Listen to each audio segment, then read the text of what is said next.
L'examen médical officiel de l'État dans l'affaire Nolan Wells est terminé, bien que les résultats n'ont pas encore été publiés. Je pense que cela nous révèle quelque chose d'important. Je veux en parler, ainsi que des nouveaux développements que nous voyons, comme des arrestations et la possible sortie d'une nouvelle vidéo. Bienvenue dans Sidebar, présenté par Law and Crime. Je suis Jesse Weber. Encore une semaine et de nouvelles informations apparaissent sur l'affaire Nolan Wells. Ce joueur de football universitaire de 18 ans, dont le corps a échoué sur le rivage 2 jours après sa disparition lors d'une sortie en bateau sur Horn Island, Mississippi, le week-end du 4 juillet, cette île barrière située à 10 milles au large de la côte du Golfe. Plus tard, je vais inviter l'enquêteur médico-légal Joseph Scott Morgan, car je pense que l'annonce selon laquelle l'autopsie officielle de Nolan, pratiquée par l'État, a été terminée, les résultats restent confidentiels car l'enquête continue. L'affaire sera présentée à un grand jury pour décider d'éventuelles poursuites pénales. Néanmoins, je pense que cette annonce relayée, que le rapport est terminé. L'autopsie a été réalisée. Je pense que cela en dit long. Je pense que lorsque vous regardez le moment où le rapport a été terminé, cela signifie apparemment que le rapport toxicologique est arrivé. Cela peut vouloir dire quelque chose. Ont-ils maintenant la cause et les circonstances du décès de Nolan Wells? Je vais en parler avec Joseph. Et d'ailleurs, tout cela est basé sur les informations de WLBT, qui affirme que des responsables proches de l'enquête ont déclaré cela. Donc, en plus de tout cela, en plus du fait qu'apparemment, je déteste le dire, mais je ne suis pas surpris. Saviez-vous qu'il y a un faux rapport toxicologique qui circule en ligne? Oui, selon WAPT 16, le commissaire à la sécurité publique du Mississippi, Sean Tindall, informe le public qu'il y a un faux rapport toxicologique qui circule en ligne.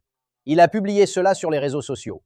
Je cite, le prétendu rapport toxicologique de Nolan Wells qui circule sur les réseaux sociaux sur différentes plateformes est frauduleux. La famille de Nolan, ses amis et surtout Nolan lui-même méritent mieux. Je ne suis pas surpris de voir cela, car tant de théories et de désinformations circulent. Nous évoquerons aussi des allégations de harcèlement. Je vais vous donner encore quelques nouvelles. Si vous avez suivi cette affaire, tout tourne autour de l'emplacement de Nolan et de la chronologie. A-t-il quitté ses amis pour rester sur l'île Horn afin de parler à une jeune femme et n'est jamais revenu sur le continent? Nous savons maintenant que le bureau du shérif a demandé au public toutes les photos et vidéos dans leur version intégrale de ce week-end afin d'établir une chronologie. Nous avons déjà parlé de cet appel de détresse indiquant que le bateau prenait l'eau, le bateau sur lequel Nolan semblait avoir été à un moment donné. Et il y a eu une vidéo qui est sortie où il ne semble pas que Nolan soit à bord à un certain moment, ce qui signifie qu'il était potentiellement sur l'île Horn. Et nous avons parlé des allers-retours concernant cet étrange enregistrement audio de l'appel de détresse, où certains pensent entendre des personnes en arrière-plan suggérant que Nolan est en difficulté ou qu'il est mort. J'ai parlé à un expert audio qui a exprimé des doutes. Il souhaitait écouter l'audio original non modifié, mais après transcription, il n'a pas entendu ce que d'autres affirment percevoir en arrière-plan. Il y a aussi un argument selon lequel si Nolan était mort ou qu'il était en train de mourir, pourquoi quelqu'un sur le bateau passerait-il un appel au central à ce moment-là alors que tout cela se passe? Aussi, sans oublier que Nolan a des ennuis. Si rien de louche ne se passe et qu'il souffre, pourquoi ne l'ont-ils pas signalé au central? C'est pour ça que certaines choses ne semblent pas logiques. Dans le même ordre d'idée, quelqu'un pourrait dire que ça n'a pas de sens que personne, pour l'instant, d'après ce qu'on sait grâce aux informations publiques, on ne sait pas où en est l'enquête. Mais selon les informations publiques, personne n'a vu ni entendu Nolan en difficulté ou se noyer. Encore une fois, nous ne faisons pas partie de l'enquête. On verra ce qui en ressortira. Je dis tout ça pour dire qu'apparemment, une nouvelle vidéo est sortie. Il y a cette séquence ici qui a été mise en ligne sur Instagram par un utilisateur où l'on voit le bateau Mac Daddy.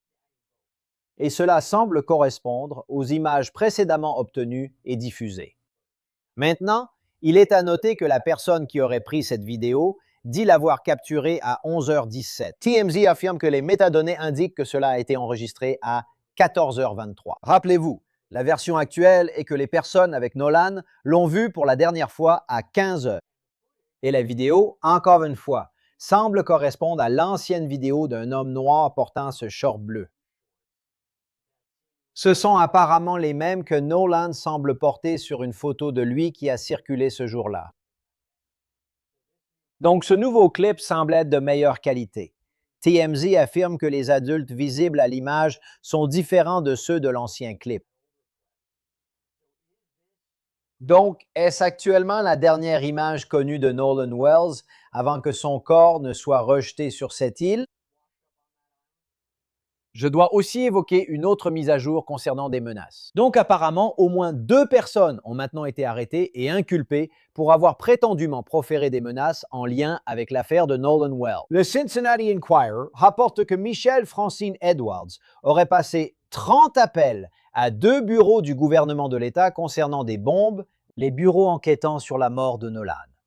Le Sacramento Bee rapporte que Joseph Alfredo Vasquez Dumarque a été accusé d'avoir envoyé des menaces liées à des explosifs sur les réseaux sociaux à un juge, dont le beau-fils, Warren Hudson, ami de Nolan, était avec lui sur le bateau ce jour-là et fait face à au moins une accusation fédérale.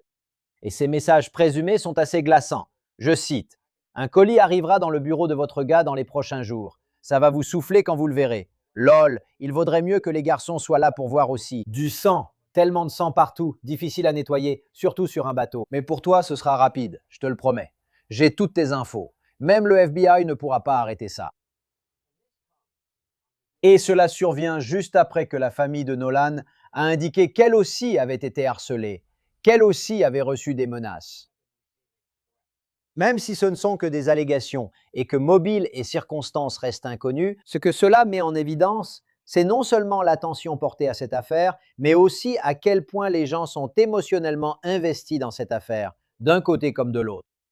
Gardons cela à l'esprit. Je souhaite maintenant aborder un autre sujet, l'autopsie officielle de l'État, qui fait suite à la demande d'autopsie indépendante par la famille de Nolan, dont nous avons déjà discuté. Cause et circonstances du décès indéterminés. C'était limité, n'est-ce pas?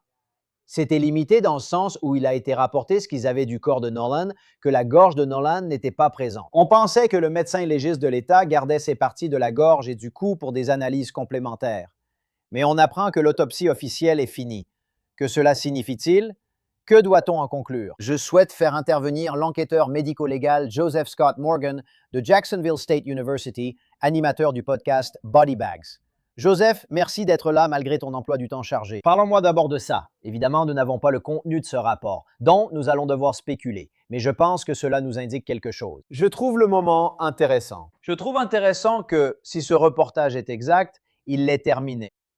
Qu'est-ce que ça vous dit? Eh bien, terminé veut dire terminé.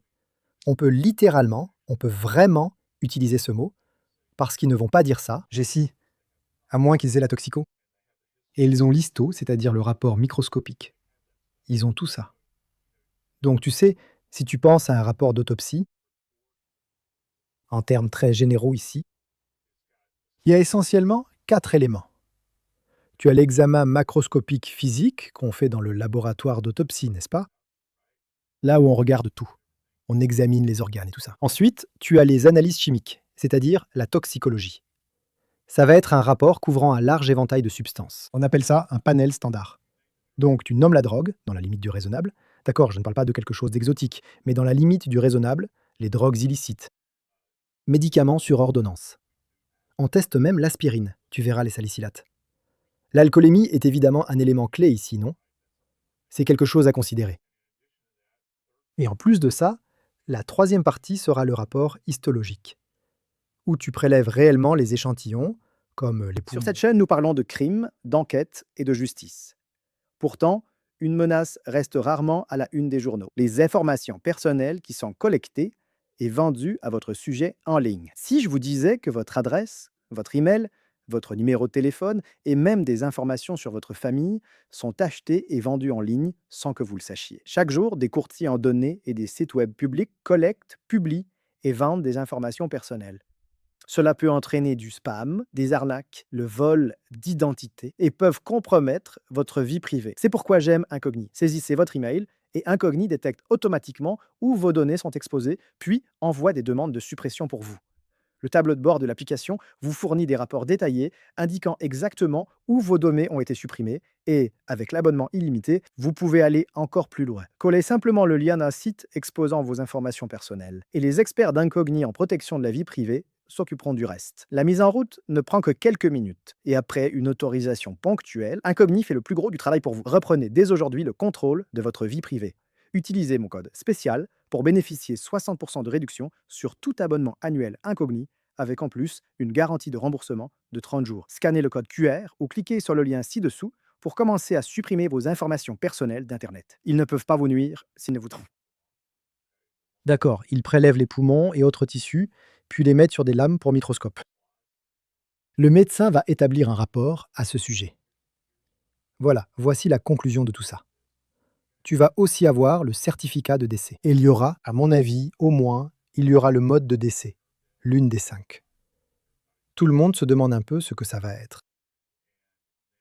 Et ensuite, il y aura une cause spécifique du décès dessus. Permettez-moi de vous demander ceci. Si je comprends bien, d'après les informations rapportées, l'autopsie initiale a eu lieu le 7 juillet, mais les analyses, comme vous l'avez dit, nécessitent plus de temps. L'histologie, comme mentionné, peut durer plusieurs jours ou semaines. Tout cela fait partie de ce rapport. Si cela a été terminé dans ce délai, je veux dire, ma question principale est-ce que cela signifie pour vous qu'ils connaissent la cause et les circonstances du décès, que ce ne sera pas indéterminé comme l'autopsie indépendante l'était? Oui, je ne pense pas. Ils ont tous ces éléments et un large éventail de choses à examiner. Je serais surpris si cela restait indéterminé à ce stade, vu le temps qu'ils ont eu pour évaluer scientifiquement. Nous sommes déjà en août, n'est-ce pas? D'accord. Même si vous faites des consultations, disons que vous faites une consultation en neuropathologie, ou vous faites venir un neuropathologiste pour examiner les tissus nerveux du système nerveux. Même si vous faites une consultation en toxicologie, vous avez largement eu le temps de le faire à ce stade. Et ils ont également eu assez de temps pour effectuer les analyses. Donc à mon avis, oui monsieur, nous allons avoir quelque chose, vous savez. Et bien sûr, la chose la plus importante ici, c'est pourquoi ne pouvons-nous pas le voir? Eh bien, si nous devons croire ce que nous entendons, n'est-ce pas? Je ne veux pas te voler la primeur, mais... Tu sais, je crois que c'était ABC qui rapportait ce week-end que ça a été publié. Si ce truc est, ou s'il a été terminé. La prochaine étape, c'est le grand jury. C'est pour ça qu'on ne le voit pas. Non, c'est exactement ce que ça semble être. Ça fait partie de l'ensemble du dossier d'enquête. On ne sait pas vraiment où en est le bureau du shérif dans son enquête s'ils ne sont pas prêts à transmettre ça au procureur pour une éventuelle présentation devant un grand jury. Et même si c'est présenté, que des accusations criminelles soient recommandées ou non, cela en fait partie. C'est le cas. Ce qui m'amène à me demander, si vous traitez une affaire prémédiatisée où le monde entier, tout le pays regarde, quelle est la cause et les circonstances du décès?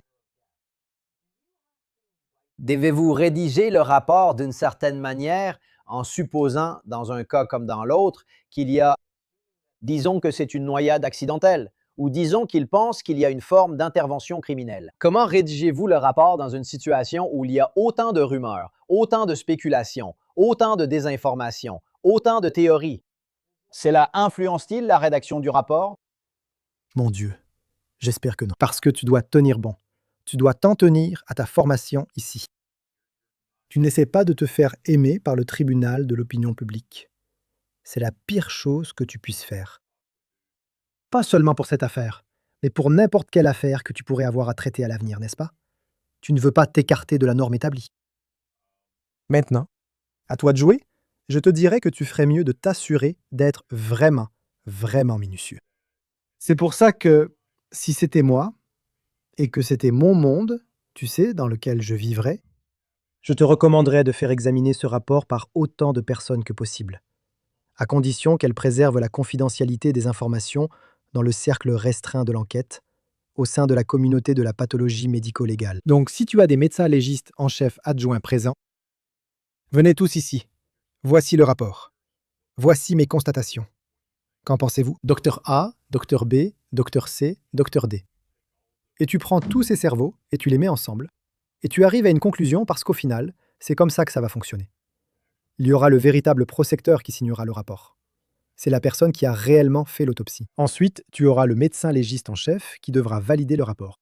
Et l'un des éléments ici dont nous devons nous souvenir, oui, cela va venir du bureau du médecin légiste de l'État, mais au Mississippi, c'est le coroner qui a autorité.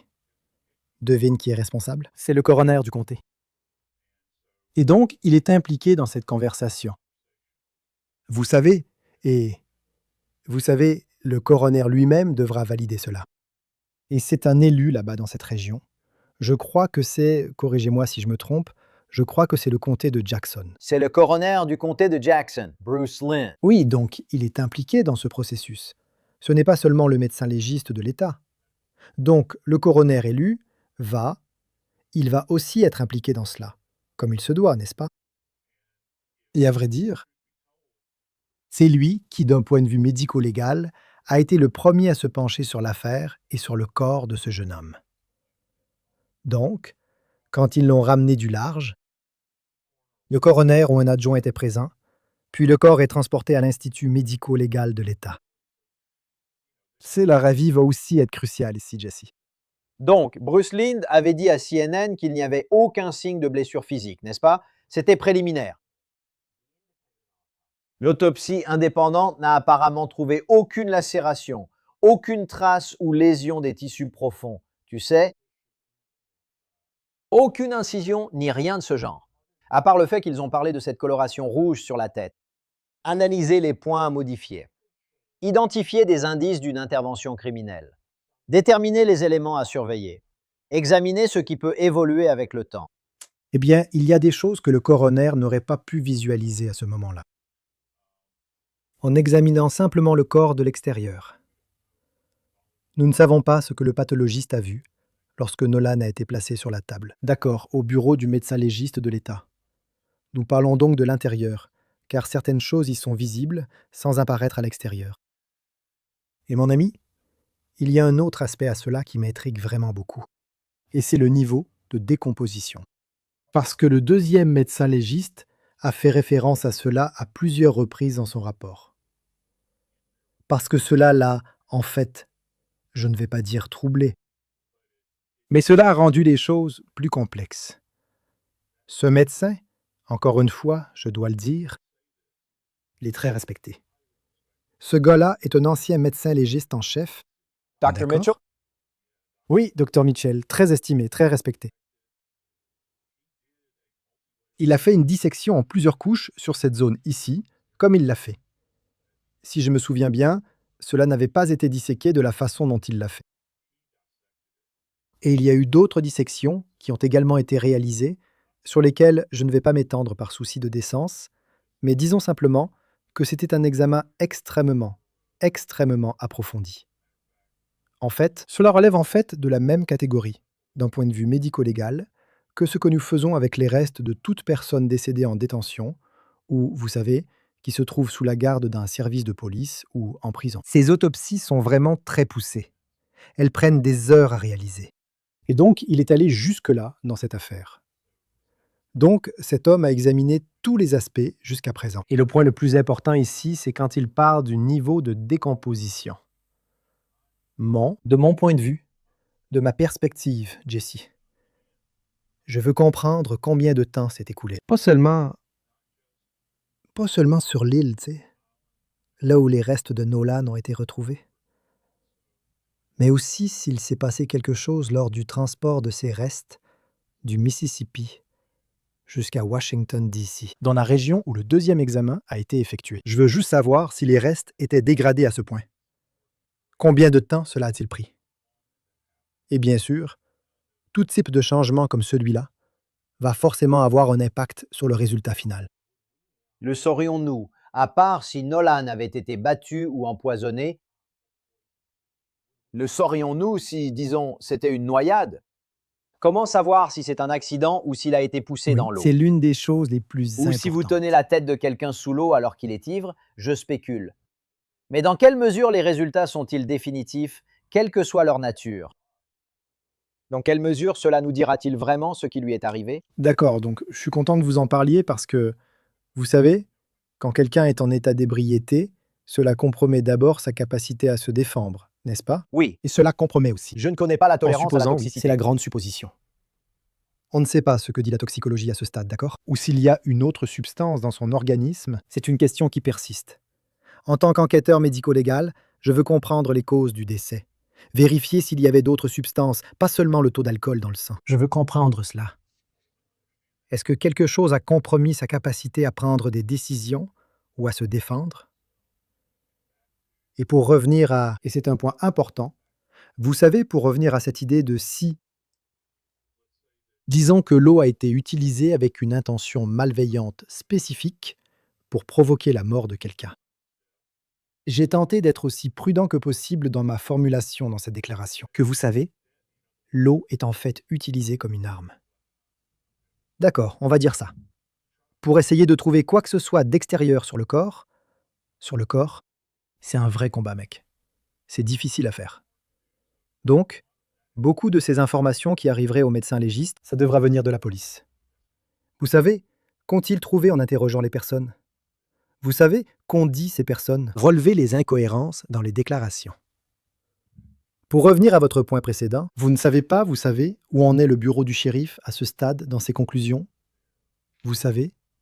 Qu'ont-ils tiré des entretiens qui, j'en suis sûr, ont été plutôt longs et intenses? Il y aura beaucoup de monde. S'ils ont retrouvé quelqu'un qui était sur cette île, j'ai vu la vidéo des bateaux. Devinez quoi?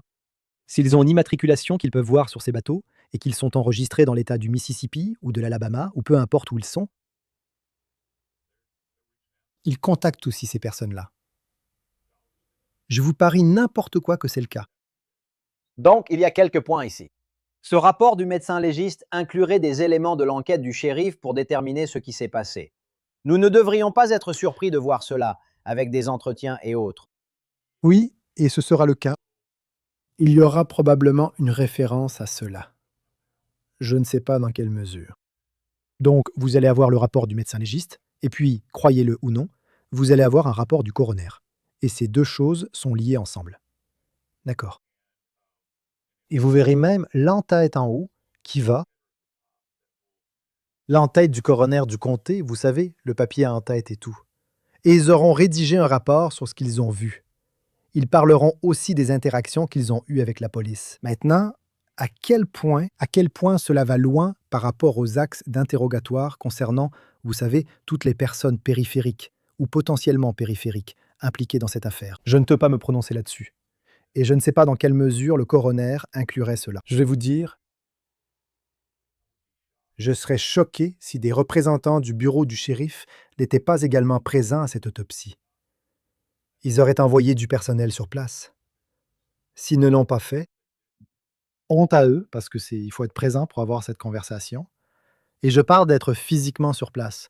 Je ne parle pas de se connecter à un service de streaming ou quelque chose comme ça pour le faire. Je parle d'être face à face. Docteur, qu'est-ce que c'est? Expliquez-moi pour que je comprenne. Concernant l'autopsie indépendante, quand ils ont mentionné des éléments de la gorge ou du cou retirés ou présents, on a supposé que le médecin légiste de l'État a fait des analyses supplémentaires. Que peut-on attendre de ces analyses et quels indices pourraient-elles révéler?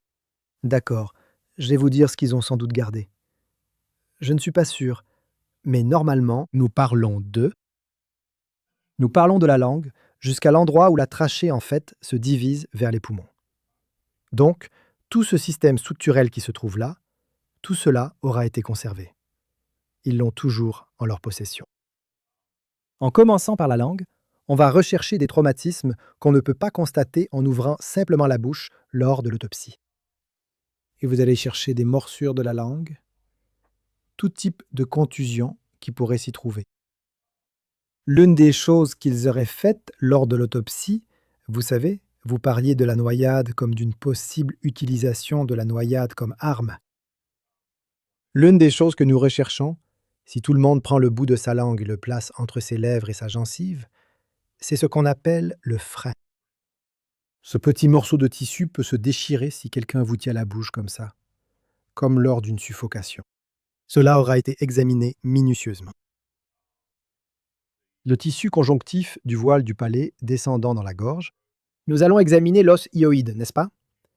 Il indique dans son rapport qu'il n'a pas pu l'évaluer. L'os hyoïde est aussi avec eux. D'accord. Ils vont donc chercher ces structures osseuses ici. Aussi tous les corps cartilagineux qui se trouvent ici. On parle du pharynx et du larynx, vous savez, de la trachée et de toutes ces structures qui se trouvent là. Nous allons également examiner les vaisseaux, les carotides, les jugulaires. Et voici une chose importante, juste ici. Nous avons ce qu'on appelle les muscles sous-hyoïdiens, un peu entrelacés comme ceci. Ils auraient fait une dissection détaillée à ce niveau. Cela va vous indiquer s'il y a une hémorragie sous-jacente juste ici. Donc ils ont conservé tout cela. Ce n'est pas juste votre trachée, d'accord? Parce que je pense que beaucoup de gens pensent cela. Si vous conservez des éléments, vous allez tout conserver. Et ce sont toutes ces structures qui interviennent dans la respiration ou le mécanisme de la respiration lorsque nous inspirons ou expirons au départ. Et puis il y a les poumons. Et on ne sait pas vraiment quel est leur état. Je ne sais pas s'ils ont aussi conservé les poumons au Mississippi ou s'ils ont été disséqués puis remis dans le sac. Je sais que le médecin à Washington, D.C. a effectivement fait un commentaire à ce sujet. Je ne sais pas si tu as vu ça, Jesse, peut-être pas. Je ne me souviens plus, mais il a soumis sa propre histologie. Oh, je Donc ne savais pas c'est ça. ça. Si tu regardes son rapport, il fait en fait allusion au fait qu'il a soumis des tissus pour son propre examen histologique. Tu dis ses propres analyses toxicologiques. Non, Example. histologie, le tissu. Histology. Oui, parce qu'à ce moment-là, moi, ce serait le cas. Ce serait très très difficile à faire. Toutes sortes de prélèvements sanguins, de prélèvements de vitrés dans les yeux, bile, urine, n'importe quel, au moment où il reçoit les restes. C'est tellement intéressant. Avant de vous laisser partir, Oui. la coloration rouge à l'arrière de la tête mentionnée dans l'autopsie indépendante figurera-t-elle dans le rapport du médecin légiste? Si ce n'est pas le cas, qu'est-ce que cela indique selon vous? Est-ce que cela signifie que ce n'était pas présent sur le corps de Nolan lors de cette première? Qu'est-ce qui était présent lors du deuxième fantastique. examen? Question. C'est pourquoi je reviens à la décomposition que le médecin a notée. Et il dit même que cette capacité, et je paraphrase ici, s'il vous plaît, ne prenez pas cela, oui, ces zones focales. Ces zones focales qu'il a un peu ombrées, comme un rectangle. Ce que j'ai trouvé assez intéressant de mon point de vue. Si ce n'était pas là, quand le médecin légiste du Mississippi l'a vu, alors est-ce quelque chose qui s'est développé à la suite du voyage du Mississippi à Washington, D.C.? Était-ce entièrement un artefact de décomposition ou y avait-il autre chose? Rappelez-vous, lorsque les gens du bureau du médecin légiste de l'État du Mississippi, ils auront vu cela beaucoup plus tôt, n'est-ce pas? Ils auront eu, vous savez, et le niveau de décomposition n'aurait pas été le même que lorsqu'ils ont amené ses restes jusqu'à Washington, D.C. Et son corps n'a pas été préservé à ma connaissance. Je n'ai vu aucune indication dans le rapport, je pourrais me tromper, que la deuxième. Vous savez, parce que lorsque vous faites des autopsies sur des corps qui ont été embaumés, c'est quelque chose de spécifique. C'est quelque chose de spécifique qui est noté lors des deuxièmes autopsies et aussi lors des exhumations. D'accord. Voyons ce qui va se passer. Je ne peux Ouais, même pas te allons-y. demander. Je suis prêt à tout donner, mec. Je ne peux même pas te dire quand on aura des résultats parce que je ne sais pas où en est l'enquête. Je ne sais pas combien de temps le grand processus va durer, mais je Ouais, sais que tu exact. vas suivre ça de très près. Hein? Oui, exactement. Appelle-moi quand tu veux, mec. D'accord. Joseph Scott Morgan, ravi de vous voir. Merci beaucoup, monsieur. Bien sûr, mon ami. C'est tout pour l'instant sur Sidebar. Merci de votre présence. Abonnez-vous sur YouTube, Apple Podcasts, Spotify ou partout où vous écoutez vos podcasts. Retrouvez-nous aussi sur Peacock de NBC. Pour me suivre, X, Instagram et mon émission Jesse Weber Live sur News Nation du lundi au vendredi à 23h, heure de l'Est. À bientôt à tous.